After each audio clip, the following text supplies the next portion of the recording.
another wonderful day, and I welcome to Niger Superfans Forum. My name is Oluwafemi Ashaolu, and on the show today, whereas are we meant to start, except from our Flying Eagles doing wonders in Niamey, Nigeria Republic. Of course, they are into the final, and they'll be playing the Young Squirrels of Benin.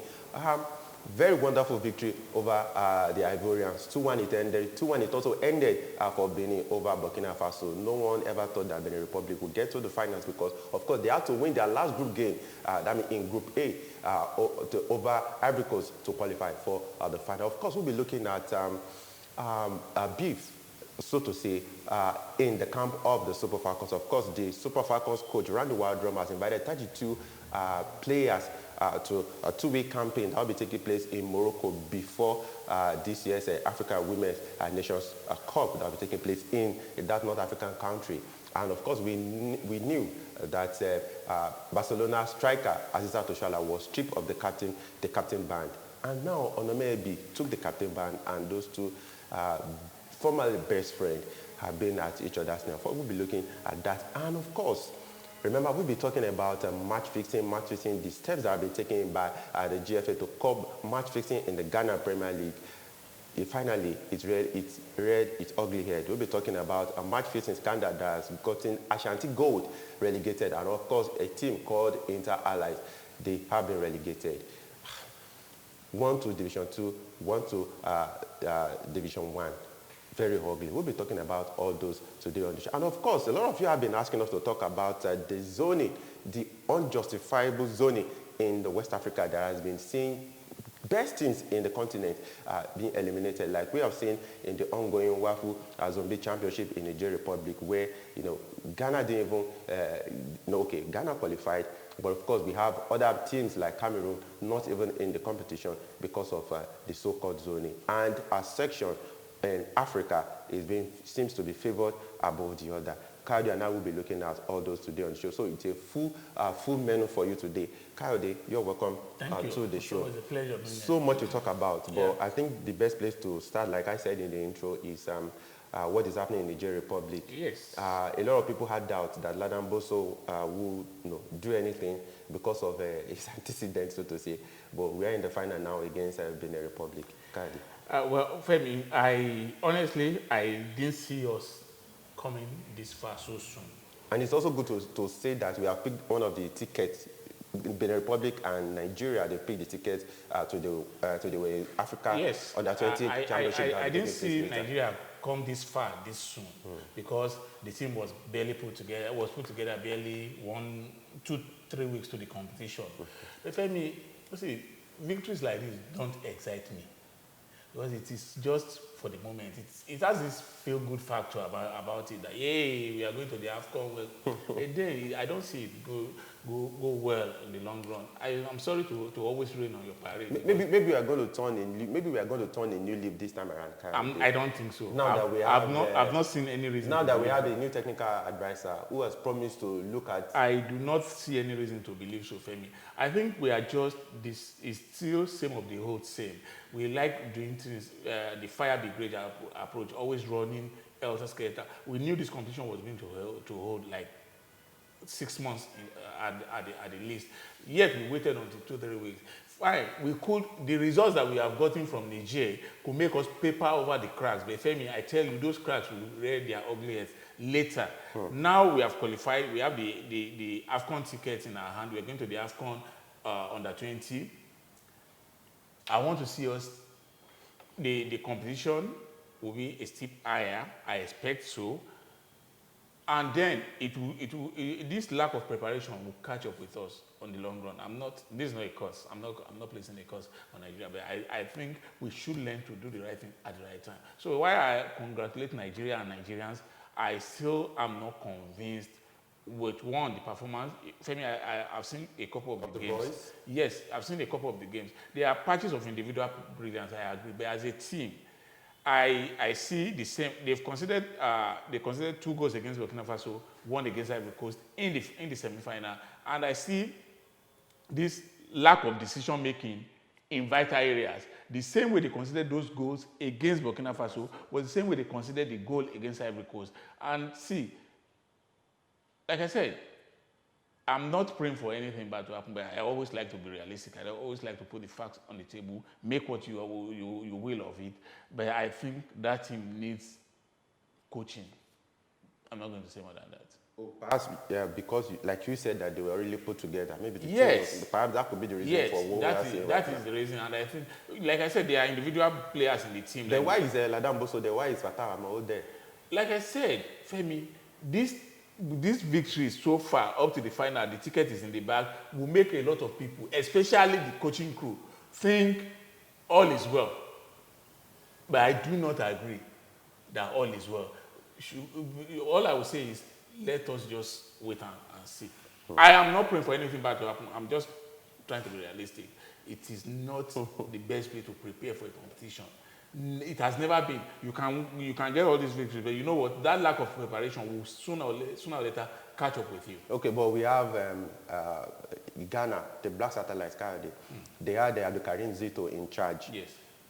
And at the end of the day, they didn't even make it to the semi-final. Why are you using Ghana to validate your own lack of preparation? If you are faulting our preparation, yes. Ghana had a coach in place. Yes. And of course, the coach must have had his own players. Yes. But they went to the same tournament and they didn't even get to the semi-final. Yeah, and that's why I'm now saying that the fact that Ghana failed to qualify so we should not should not excuse our own lack of preparation, because at the end of the day, if Ghana had gone through, we have gone through, we are not going to take Ghana's glory. Ghana will not have taken our own glory. Everybody was in the competition for their own glory. So you cannot now use Ghana's lack of non-qualification to justify our lack of. Femi, that lack of preparation is criminal. It is well now that everything is going well. Femi, you will still come back to this show in this studio on this program and say, okay, you predicted it. You now make me look like one Babalawo that is always predicting this thing. It's possible. No! Maybe you go to the mountain. I don't know how many days you even spend on the mountain. I don't know. Even me, I don't know. But I just like seeing things from afar, that this is likely going to happen.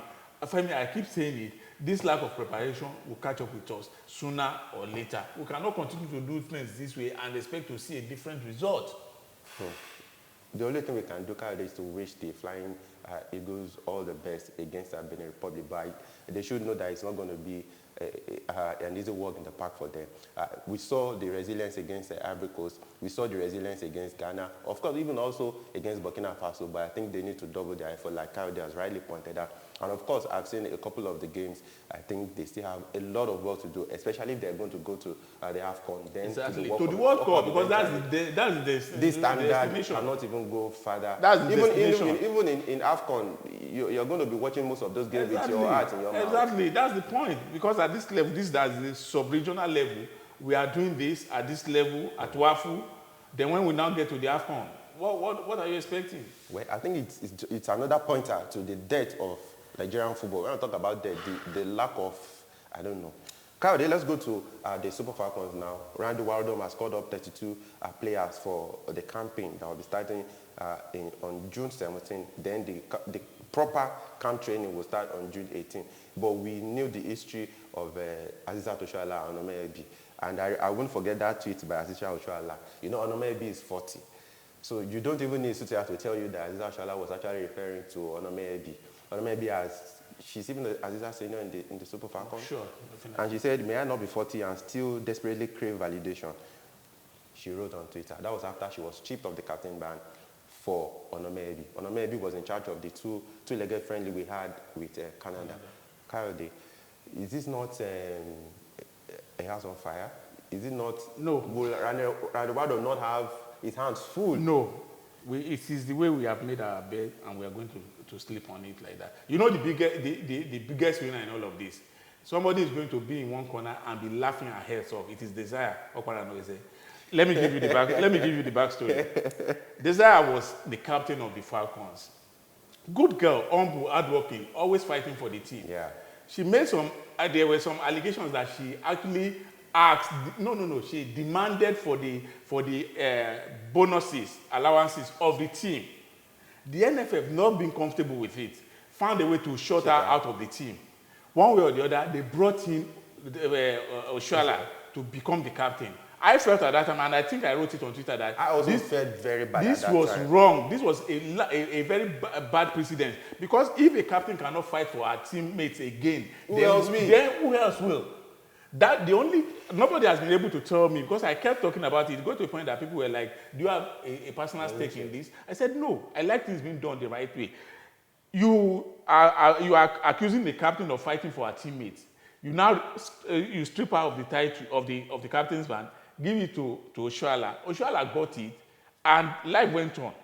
In fact, it was later that Desire was recalled to the national team after a lot of arguments and pleas and everything. Now she's back in the national team, thank God. Now the Oshoala that got the captain's band is now crying foul because somebody else has been, she has now been stripped of the captain's band for another person. And the reason why she was even stripped was because they said she doesn't perform for the Super Falcons like she does for FC. I do not agree on that score, but I'm happy that it was part of the. Femi, I do not agree on that score because the people she plays with in Barcelona are not the same players she plays with in the Falcons. But I'm happy that justice is being served. You see what this thing they call karma? Who is serving it is called breakfast. Everybody will eat breakfast. So I think Oshoala should just eat her breakfast, drink water, and rest. Was he not going to break the team? Because of course, then you have to point fingers at the NFF because the NFF got us to where we are now. They broke that team. I said as much on I think my tweets are still on Twitter. I said as much that what the NFF is doing, they are building a house without foundation. So now or later, it is a pack of lies that will fall flat. That's what is happening.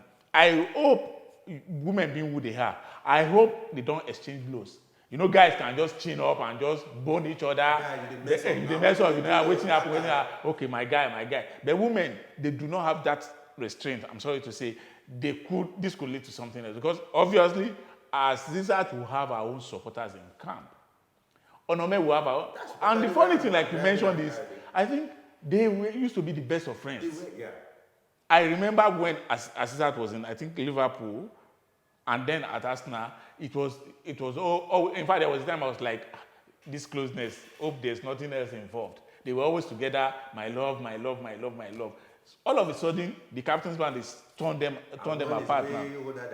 Yeah, but see, friendship is not about hate. But it's just like it is the NFF that should be called out for this. I think Aziza should be mature. Well, you cannot buy maturity. Because, of course, Onome didn't even say anything. She didn't reply that. She doesn't have to. The same way Desire, like I said, Desire will be here somewhere. Didn't ask for the captain back. Will she say, okay, give me the captain back? I'm the oldest person in the camp. I'm not sure Oshoala also asked for it, but she could have said no when it was offered to her. But when Oparanoze was stripped of the captain back, did she clap back at Oshoala? No, she did not. That's what I'm saying now. What I'm saying is, I think Oshoala is the one bringing this bro. And that's why I said maturity is not bought in the market. So if she's not mature, she's not matured. You cannot force her to be matured. Like I said, Onome is older, like you said, so we can understand her restraint now. No, she not wanting to say anything. She has gained everything. She's at that age. She has the captain's band, and you can cry all you want and say the captain of this team. We just hope that Rwanda will be able to settle this scuffle because we need to go to Morocco and again defend our title. Please don't forget to continue to subscribe to our channel. Your comments, please, whenever you send us comments, please indicate where you are coming from so that it will appear when our producer is scrolling. We'll quickly go on this very brief. We'll be about to talk about that ugly incident in the Ghana football. I'm sure a lot of our viewers from Ghana will be familiar with what we are saying. Inter-allied Ashanti Gold. They're already being relegated. Ashanti Gold relegated from the Ghana Premier League and Inter-allied, of course, from the Division 1 that they got relegated to last season. They are now in Division 2. We'll be back to talk about how it happened and the sanctions that have been meted out to the two teams and club officials. Please stay with us.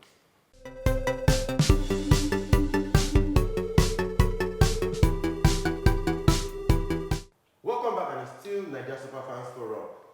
Let's get down to the discussion as far as the match-fixing scandal in the Ghana Premier League is concerned. Remember, Kyle, and I will be talking about some of the efforts that the Ghana Football Association, of course, even the Ghana Premier League, have been trying to put together in order to combat match-fixing in the league right there. And these two teams, there's an arrangement that the game was going to end 5-1. It was the Ghana Premier League fixture last season, and unfortunately, a striker scored. A defender. I meant to say, scored 2 own goals and the match ended 7-0 in favor of Ashanti Gold. And one particular guy, I think it is, maybe he's a good guy, can't be in the wrong company. His name is Musah. He was actually the one who came forward to make the confession. And Kade, it's ugly. Very, very ugly. Match fixing in any sport. I don't think there's anything golden about them. Femi, let me tell you something. It's so sad seeing Ashanti Gold where they are now. I used to remember Ashanti Gold. Then they used to be called Obuasi Goldfields. They were the Obuasi Goldfields. They played. They were, I think, the only team at that time to have their own stadium. They are owned by a gold mining company back then. They were the colorful boys of the Ghana Premier League. They were the Man City of Ghana football at that time. All the best players played for them at that time. There was money, the fans, it was colorful all through. So seeing them where they are now is something that calls for concern, that they have to be. I think they say their stadium used to be called the Lenkle Stadium in Obuasi. That's a part of Ghana where the gold mines are. I think the owners of the club, the owners of the company at that time, had this club for their staff and the community, and they became big. They won the Ghana Premier League. They played in the CAF Champions League. I think they got to the finals in 1997 or 98 or thereabout. I think 97. They had the best players, just so you know, in Ghana at that time. So now seeing them being involved in match fixing, Femi, when I saw that story, it broke my heart that this used to be the big team. It's just like you hearing that 2 years down the line, Man City, they are involved in match fixing. Anything is possible. You did it. AC Milan did it. AC Milan did it. Well, you can keep pointing After fingers. This season, we're going to see scrutinize. No, you can even deny us the title on Sunday. So, like I said, it's something that breaks the heart. Now that it has been established, although everybody is claiming they will go to court, they have a right of appeal. I'm not going to deny them that. But if, as it has been established, that the match was fixed. Of course, a player of Inter came out. Yes, Musah. I agree with you, and that's why I said it's something that. So, what is the club going to deny? Well, they still have a right to appeal, Femi. Let us not deny them of that right.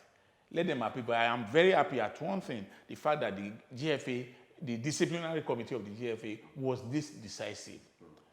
Somebody said on a thread, on a Ghanaian football website thread, I read that, what if it had been one of the big two, Ashanti Kotoko or Out of Oak, that would the GFA have the guts to demote them? I said, well, that we will not know. It will still be in the realm of speculation until it actually happens. If it happens, and now we have a precedence. If it happens tomorrow that Ashanti Kotoko or Out of Oak are found guilty of match fixing, then there will not be an excuse not to demote them. But you cannot project into what has not happened yet. As of today, Femi, we have not found any of these big two guilty, even though some people they want to see them relegated for no just reason. But like I said, I want this result, this verdict to be enforced, and I want the GFA to go a step further. Approach CAF, approach FIFA to enforce a worldwide ban on the players involved and the officials. They can't leave. You can't leave that club. No. You know what? You can't participate. I have seen it happen before, that they will just go live there. That's what I'm saying. So now, if there's a worldwide ban in effect, they cannot play football at all for the duration of that ban. And that's what I think the GFA should do. Take that step, and I think, like I said, all other leagues should learn. Femi, let's not deceive ourselves that this thing doesn't happen in African football. It does all over the world. It is when you are caught that you are caught. But I think African football, I think we can stand that way. Yes. So let other leagues copy what Ghana has done now. Let us be decisive. It is about being decisive. There are referees that are dirty. There are coaches and officials that are dirty. That you and I, that we know. That you can tell this official, they go to match venues with lorry loads of cash.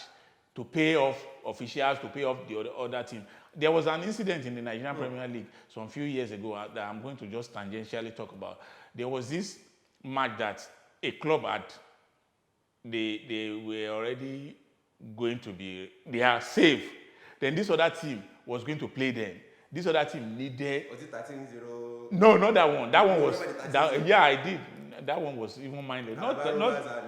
There was even one before that. There was a 74-0 game, a 74-0 game in the Nigerian League. Now, I would not even investigate anything. No need to investigate. I don't need to investigate. Like I said all of them should just face No, I didn't even say they should go. They should just face the firing squad. 74-0, the other one 69-0. So, but this one, what they actually planned was, okay, we are safe, we don't need this point, we are coming to play you. You need the points to stay up. So you know what you're going to do? You're going to pay us this amount of money. You're going to offset our accommodation fees. You're going to do this. You're going to do that. And you're going to tip the officials. The club told me about... One of the officials actually just told me in passing, we are friends. That the club was supposed to receive the payment? No, the club that's supposed to do the payment. We were desperate to go through. Okay. And I said, you know what?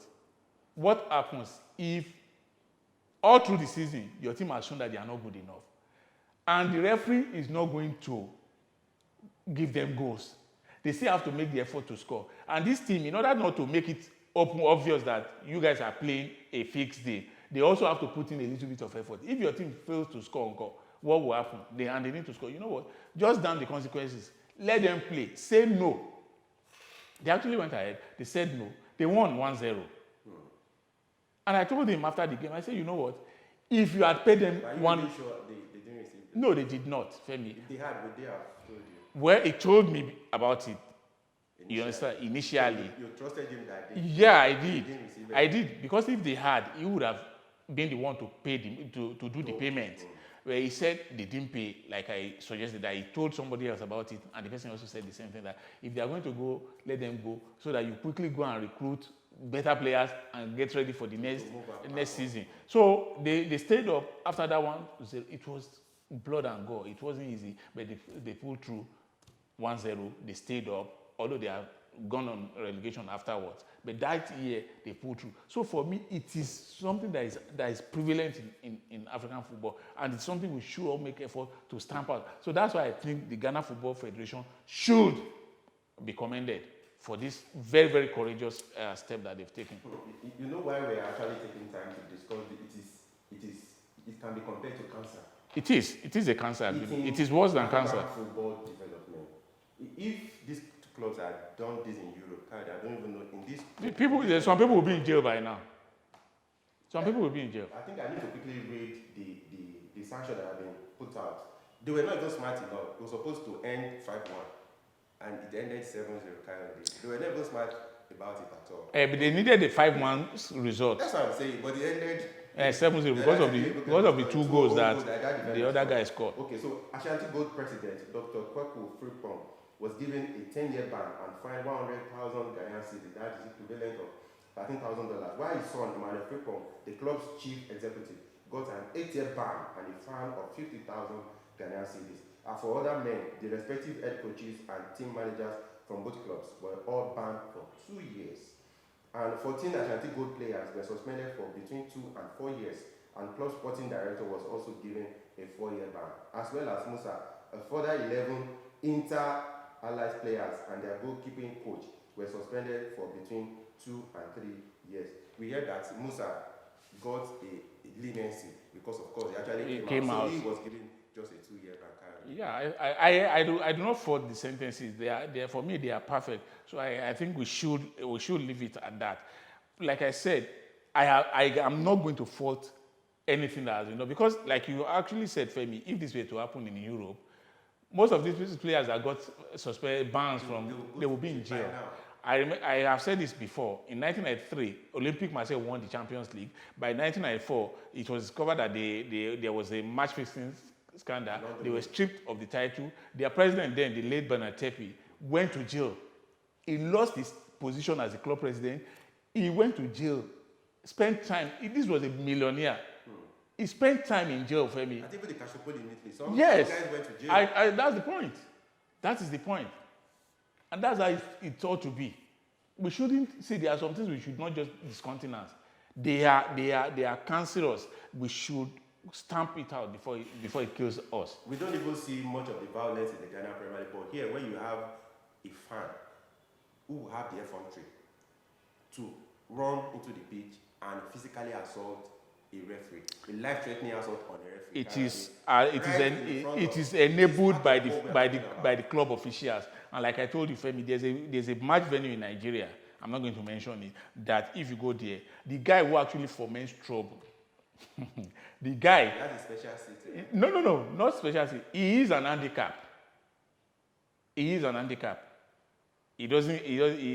lost the use of his leg. But he's the guy who foments trouble. You see him assaulting officials of the opposing team, assaulting match officials, and the club officials will look the other way. I'm sorry to say, maybe God understood why. That is why he is. Maybe. Really, because maybe. You are already handicapped. And maybe. You're still exactly.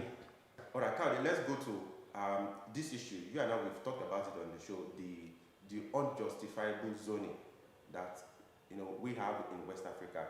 I think CAF also claimed they have it in other regions, but in West Africa, you can't compare the amount of successes that African teams have brought to African football, particularly in the under competition. Talk about under 17 and under 20. And our fans have they've also stated the same thing. Maybe while we discussed it, a lot of them didn't understand what we're talking about. At that time, that it is unjustifiable. You can. There's when no you way have you a can. competition where you have Ghana, Nigeria, Cote d'Ivoire, Senegal, perhaps even Cameroon, Senegal zone in the same group. Then who will represent the subcontinent in the continental event? Then also in the World Cup. It is one of the unfortunate ways this CAF. It is one of the unfortunate ways that CAF sucks up to some so-called big countries in Africa, because when you say you are zoning countries by location, and you now find yourself zoning the cream of African football in at underage level anyway, in the same group, Nigeria, Senegal, Ghana, Cote d'Ivoire in one group, and then you have Botswana, Lesotho, and Eswatini in another group, and you are supposed to put your best foot forward. Between Nigeria and Ghana, we have won like 7-8 under 17 World Cup. Nigeria and Ghana, we have gotten to the final of the under 20 World Cup 4 times. Ghana won once, won silver in 1993 in Australia. Nigeria have gotten 2 silvers in 2005 and in 1989. No other sub-unit in Africa has won that much at world level for Africa. So why should CAF now piece on that particular sub-unit? Why do we try to put the best teams down? Because once you group Nigeria, Senegal, Ghana, and Ivory Coast in the same pot, that means at least a minimum of 1 or 2 of them will be eliminated, and that's what we have seen now. Sorry to even complement what you are talking about. This under 20 AFCON now, yes, that Nigeria and the Republic will go to represent West Africa. There is no Ghana. No Ivory Coast. No Ivory Coast. No Cameroon. No Mali. No Guinea. Those are the big teams in African football.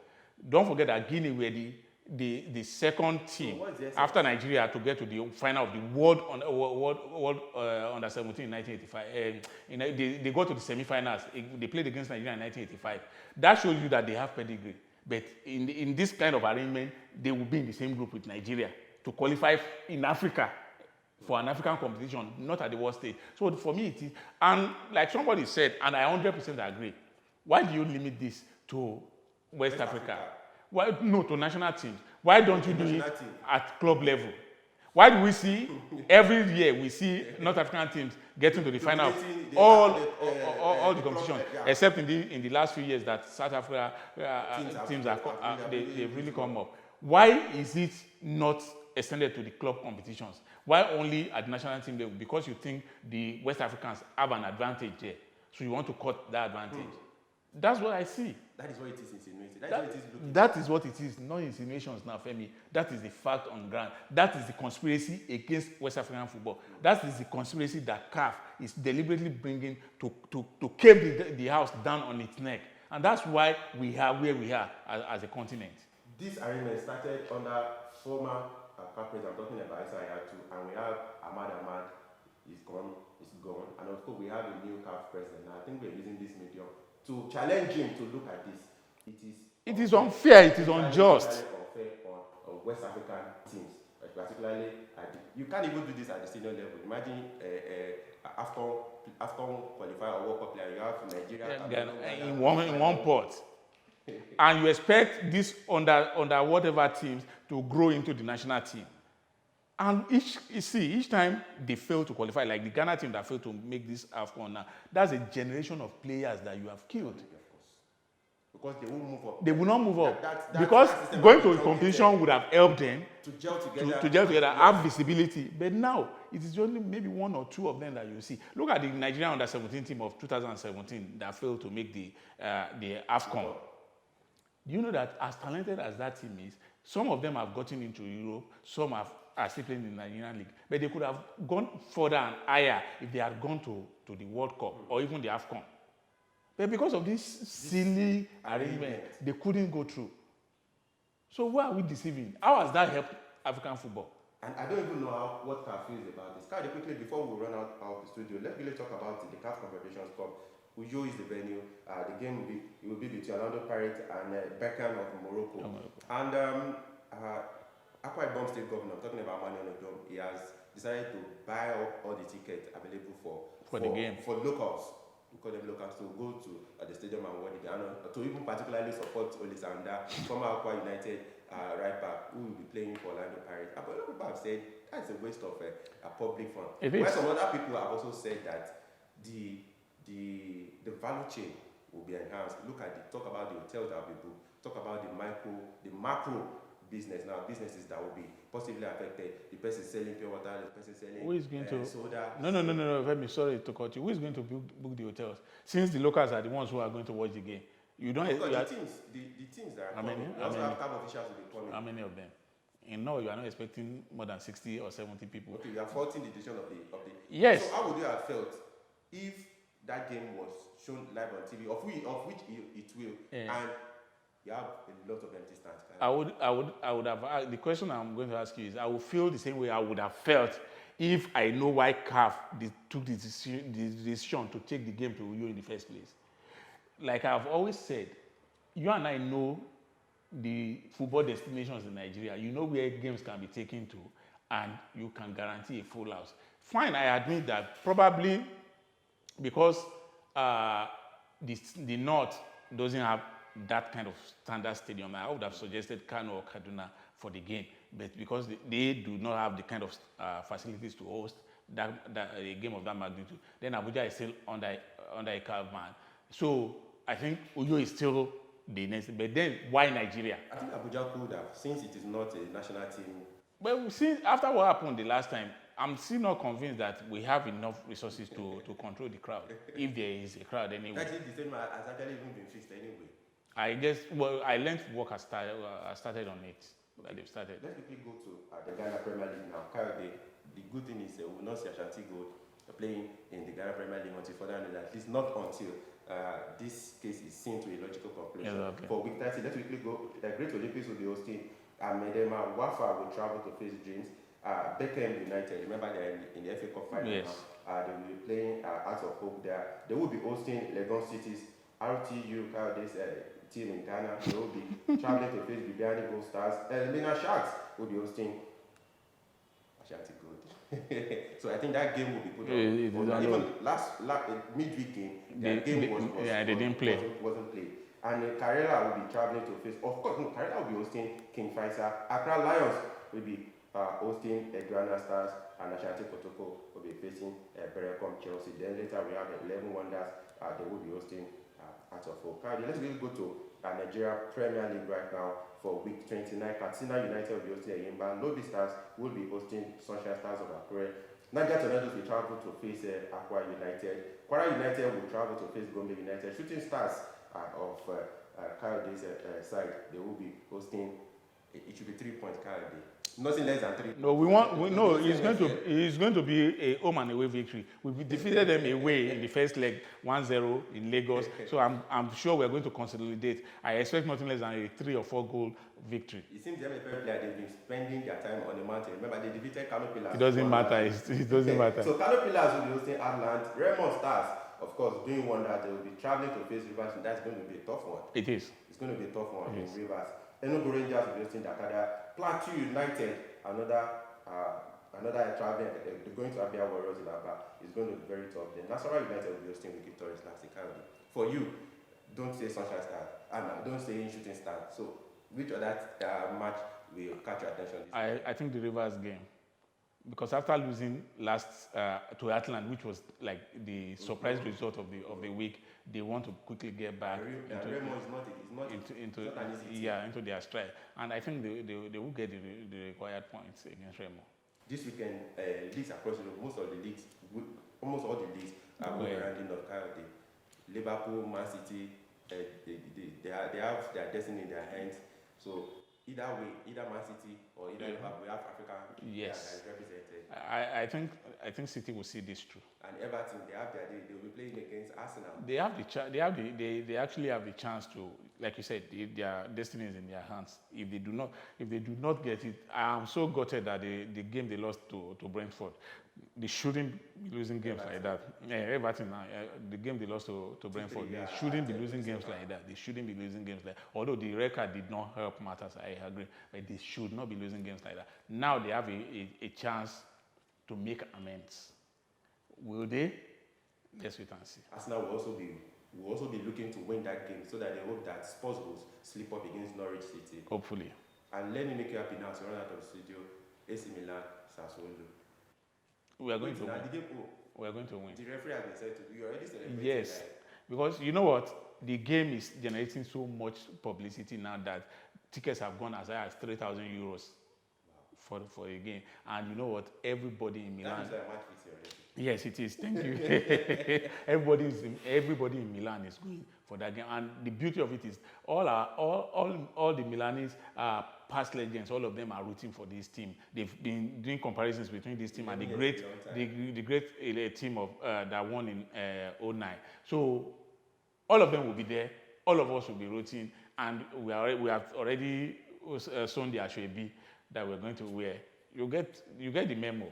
And you see the rice. Don't worry, just take the producer. You will see the jollof rice. Okay, the producer and I out. No, we will see. If AC Milan won, you take us. If you can show me evidence that you support us.